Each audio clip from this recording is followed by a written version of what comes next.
everyone, welcome back to my channel. This is a tutorial on how to paint a variegated English holly branch. The overall design is about 8 by 8 and it's painted on Canson Multi Media paper and acrylics. So to begin painting your leaves, that is where I started. You're going to base the leaves in Hooker's green, and you're going to use a burnt umber mixed with Hooker's green, and you're going to base the leaves first. I went back through the middle parts of the leaves and deepened up some areas, especially where the vein runs down the middle of the leaves. And I think it just adds a little bit more of a realistic effect.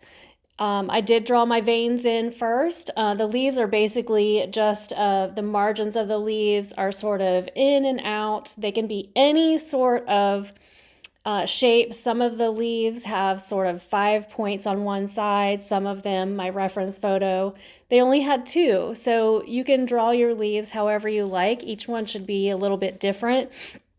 And you can just Google variegated English holly leaves to get lots of different great photo references to work off of. And then the veins down the middle, those are painted in a light olive green. So each of the leaves were painted using a darker color for your shadow colors. That mix was the burnt umber mixed with the Hooker's green, and then a mid-range color, which was covered the rest of the leaves that were showing, which is the light olive green mixed in with the Hooker's green.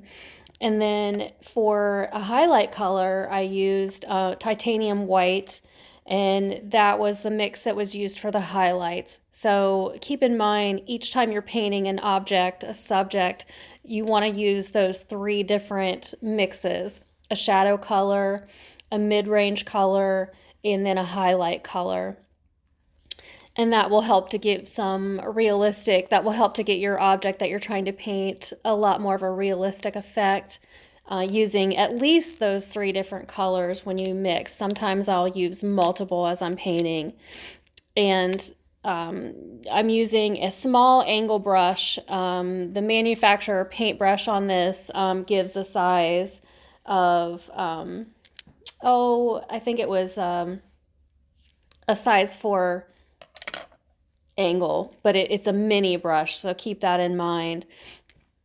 And I like typically to work wet into wet, which means my paints are wet as I'm working. You get a lot more blended effect with your object that you're painting. If you blend all of them together as you're working, that you'll get nice and soft effects on your painting.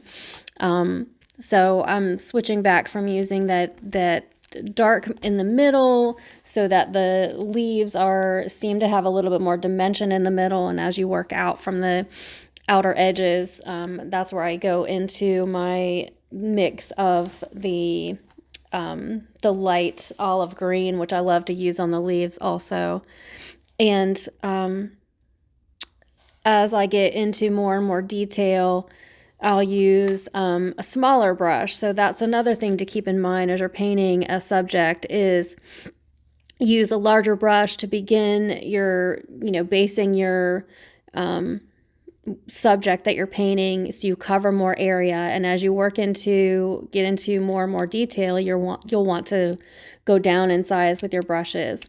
So I've painted the stems in that same mix that I started the leaves with, which was the Hooker's green mixed with the burnt umber, and then I'm going back in and adding my veins with a pencil, because I kind of lost my lines. My original designs, I always draw with pencil first, and sometimes as you're painting, you'll lose those lines that you added. You can also look at the margins on your leaves and see where those points go out from the leaf, and that's where you kind of want to add a vein on these holly leaves. But I used the smaller brush. Let's see, that was a size 0 pointed brush, and that would get your veins in there nice and thin and a little bit more realistic. And you might want to use a little bit more of a watery mix to do your veins. So the more you're trying to cover your leaves, you'd want to use a little bit more of a thicker wash on your leaves to get some coverage. And then when you're doing the detail, you want a little bit of a watery type mix. So more water than paint on your brush, if that makes sense. So I've gone back in and painted all of the veins now on these leaves using that fine tip brush, excuse me, and using the mix of the light medium olive green mixed with a little bit of white. You can go back in certain areas and add more white to get more of a highlight as far as where your light source would be coming across your painting that you're doing. You would have just mix in a little bit more white, and you don't have to go over the entire vein area with that mix. Just hit certain spots on that vein as it's coming down the leaf and adding that lighter mix to the veins. So I'm painting all of these 3 leaves kind of at the same time, meaning I'm just working my way around the each leaf, and I'm doing the same thing on each leaf. So I'm painting all the veins on, moving from kind of, I think I work sort of in a circle, moving from the top leaf to the bottom leaf to then the leaf on the right hand side. In the mix for the outer edges, the margins, the variegated spots on those leaves, I used a mix of yellow ochre mixed with white to paint the variegated margins on the leaves. So basically, you can add sort of it's kind of like a creamy mix to the outer edges of the leaf. So I'm just going back then and deepening the veins up in certain areas on these leaves. And you'll just have to judge your work that you're painting as far as, does a vein use your reference photo, and really sort of judge and look at that reference photo and see, does there need to be more depth added to the veins? Do the leaves need a little bit more lighter color in certain areas? So you're just going to learn to sort of judge what you're working on, and what does that painting need, and just kind of add that in.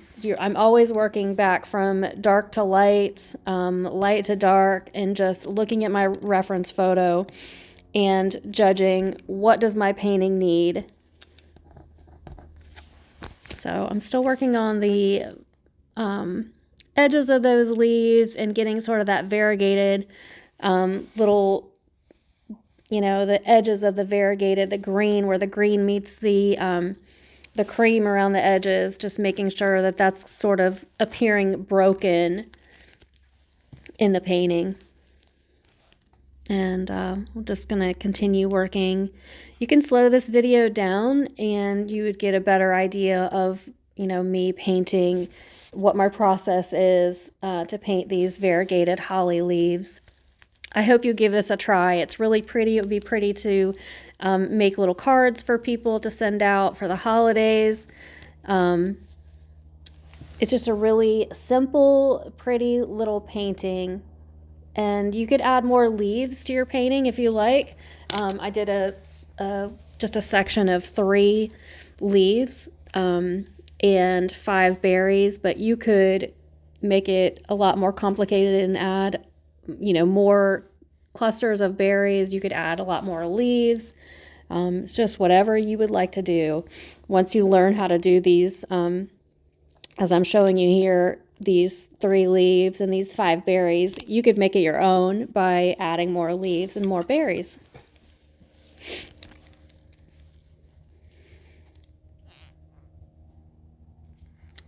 And I'm still working on those margins, going back and forth from the greens to the darker hooker's green mixed with that burnt umber, and then working my way forward with the the lighter colors of the medium olive green mixed with white.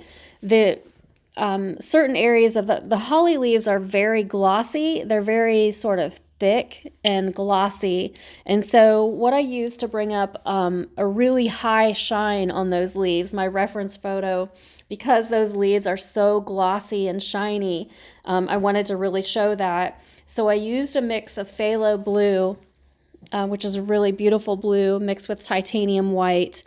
And I hit certain areas, particularly on the left-hand side of the leaves, and that's where I considered my light source to be coming from, was on the left-hand side.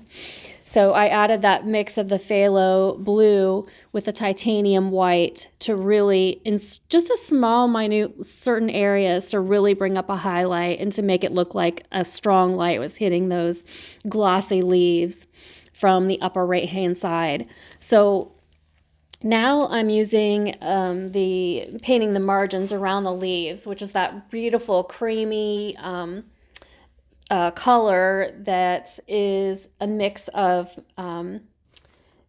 yellow ochre and titanium white. And you can kind of vary that a little bit. You're going to paint those margins all around the leaves and kind of just fill in wherever you have your borders of your leaves are, depending on however you drew them and however many points there are on the sides of your holly leaves. So that mix, that yellow ochre and white, that's to paint the variegated edges of your leaves. And you're going to paint that up to where your darker green is. And you can vary that however you like. The thing about painting nature that I love is no two things in nature are completely exactly the same. So if there are a little bit of variances in your leaves, in your berries, to me that makes it look more realistic and more beautiful. So keep that in mind. Not every leaf has to look exactly like the one next to it. Not every berry has to look exactly like the one next to it. There can be some variances in the shapes and in the colors. When you paint nature, I think that is very forgiving and should help you to kind of relax into your painting and not be so stressed out about it. Because no two things in nature are exactly the same. So kind of help that school of thought sort of help you relax into your painting and enjoy it a little bit more. So I'm painting now the second little leaf, which is kind of in the forefront a little, which means it's a little bit closer to you in appearance. It's more out front from the other leaves and from the berries even. So I painted it with a little bit more detail, and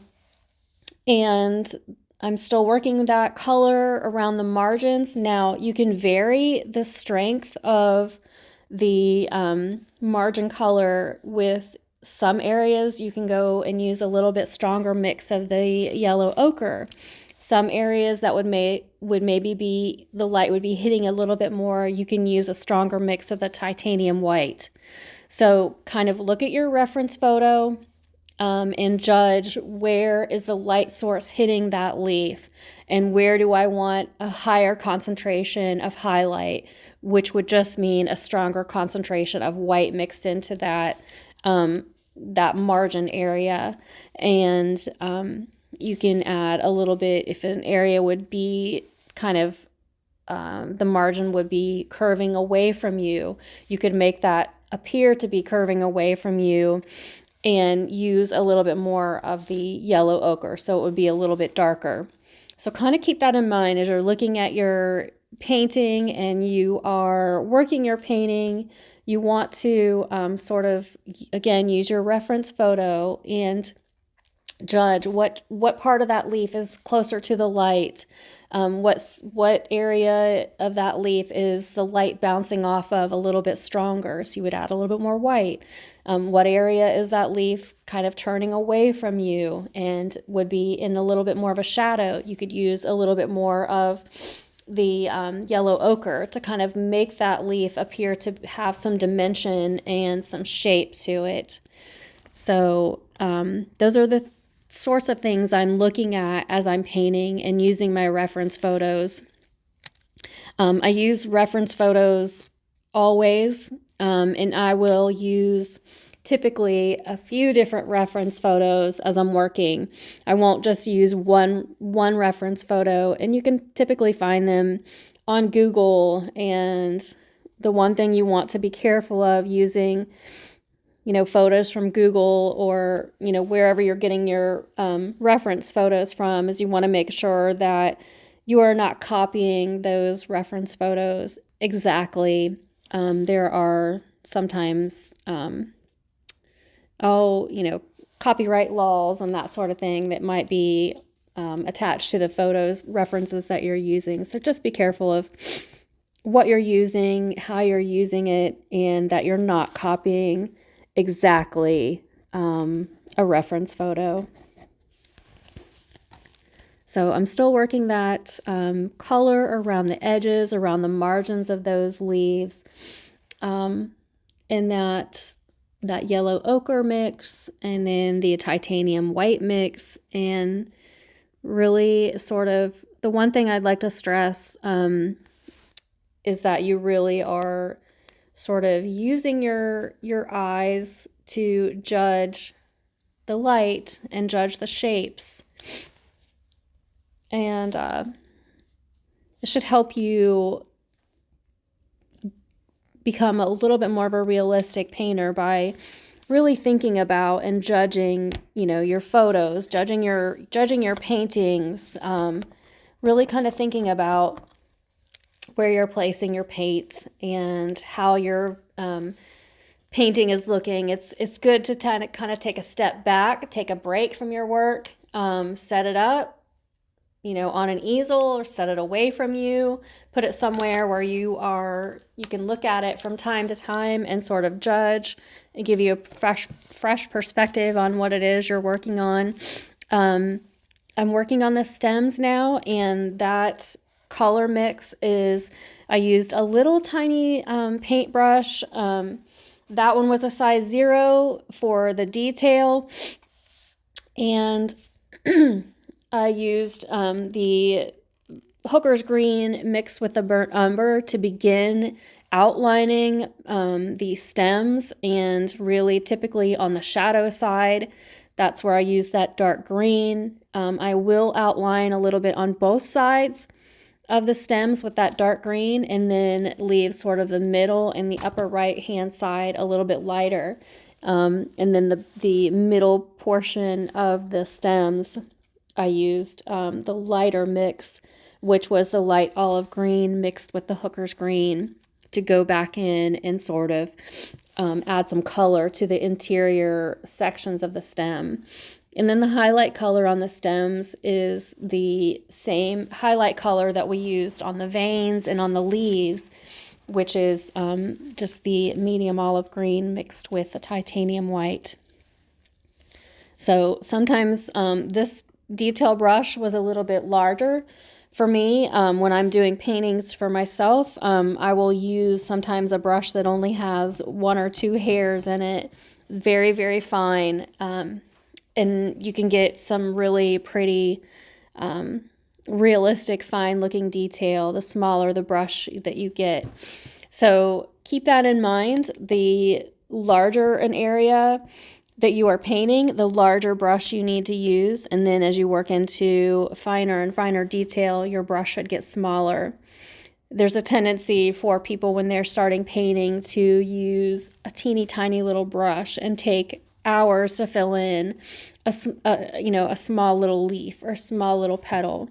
So keep in mind, you always want to use a larger brush than what you think you need when you are starting a painting, a subject.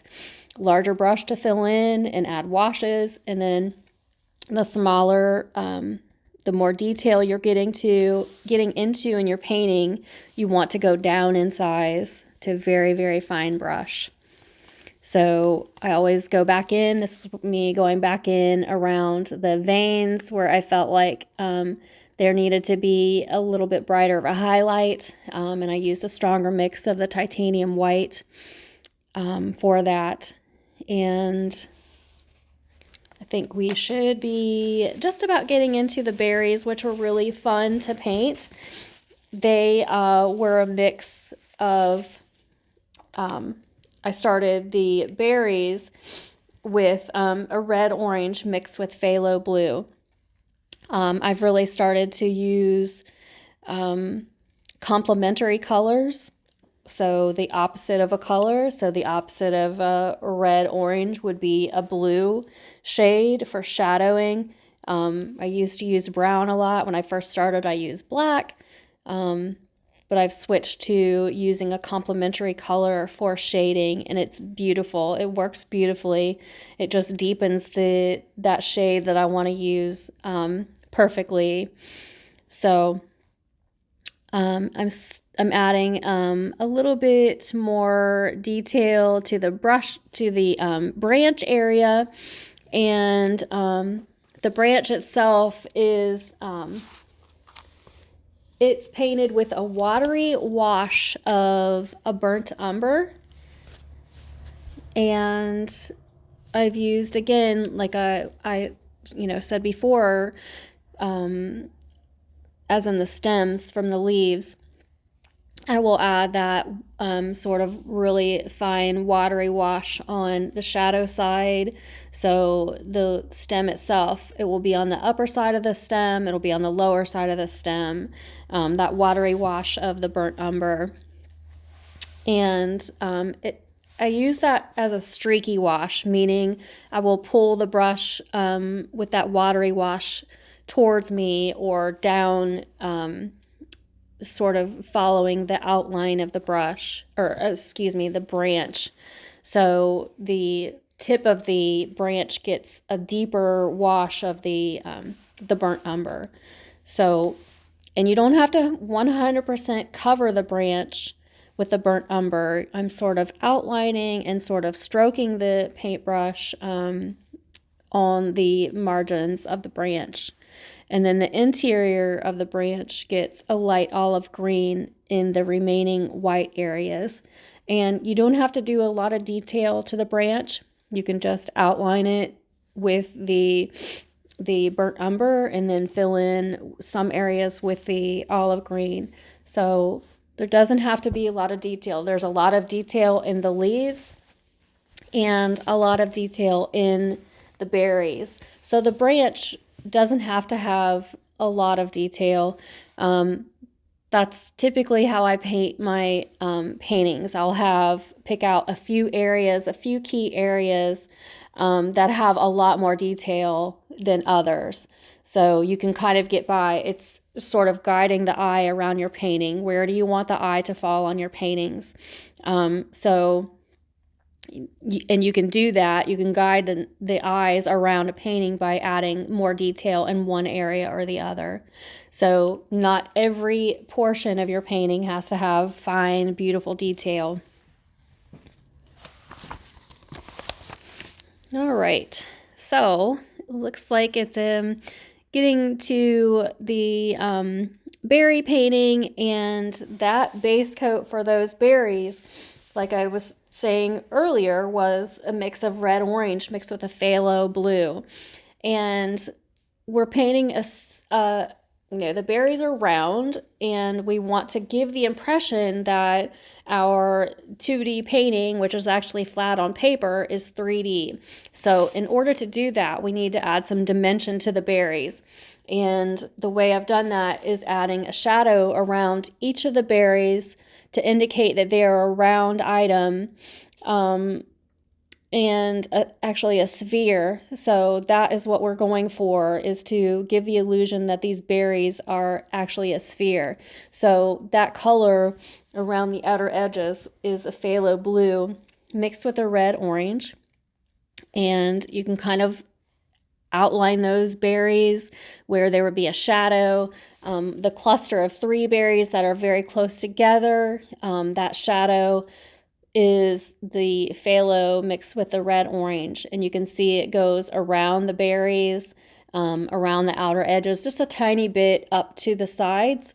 And the little berries that are opposite each other, the two berries that are opposite each other, the one berry kind of hides behind the leaf. So I wanted that to be dark so that it appeared to be behind the leaf. And same thing for the berry that is the lowest hanging berry, which is behind the branch. I wanted to give a lot of depth to that area, so that gave the illusion that that berry was behind the berry. So the mid-range color for the berries is that red-orange, and then the highlight color for the berries, I mixed in some cadmium medium yellow for sort of the centers of the berries. It made a beautiful, bright sort of orange color, because these berries they tend to be on the orange side more than a red. So I used that cadmium yellow for the brightest spot on the berries. And then there are small spots of burnt umber on these berries, and that would be sort of on the bottom of the berries. That would be after the flower faded away, the berry grew. It would just be the little bits of the brown areas, that sort of fuzzy little bottom that the berries have. And that was just using the straight burnt umber. And then the last little thing for the highlights on the berries, I just, again, used a wet into wet technique for these berries, and to give a lot of dimension to them. The highlight area was concentrated in the upper left-hand corner of a rounded object. But the upper left-hand side of the berries and around were those little brown fuzzy bottoms for the berries. I wanted to have some dimension, so the orange areas were concentrated to the upper left and kind of around the middle of the berries. And then the little brown fuzzy areas with the burnt umber was towards the middle. And the last little thing that went on the berries, I wanted a really bright highlight, and that was just some little dots of titanium white. So this just about concludes this tutorial of the variegated holly, and I hope you give this a try. It was a lot of fun to paint.